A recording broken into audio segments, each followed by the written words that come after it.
Welcome to our Devos. We are talking about how to think of trouble. Yes, you can choose how you think about trouble. Yes, you can choose, even though you go through different trials, you can choose how you shape your thoughts in the middle of those trials. And one of the thoughts that you can dwell on whenever you're facing something that's particularly difficult in your life is trouble connects us to Christ.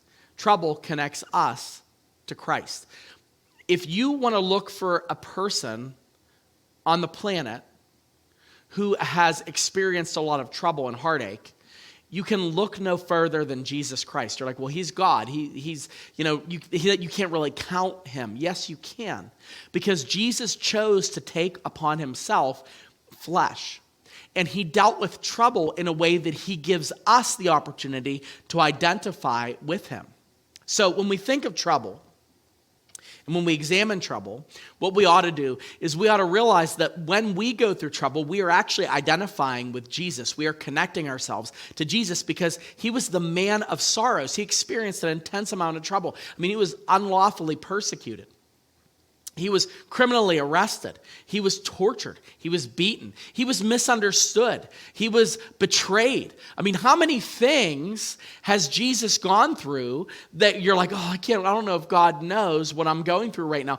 Jesus experienced more trouble than anyone ever has, and all unjustly. How many things do we get into? How much trouble do we experience as a result of our own hands, our own sinfulness, our own decisions? Jesus experienced trouble because he subjected himself to the evils of this world, and that reason alone.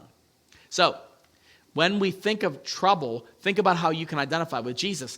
Paul writes in 2 Corinthians chapter 1, verse 5, as we share abundantly in Christ's sufferings, so through Christ we share abundantly in comfort too. We share abundantly in his sufferings. So we share in that. We take part in that. We identify with that. We are very much attuned to that because of his sufferings. And because of that, we also can say that we identify with him, but we can also experience his comfort as well.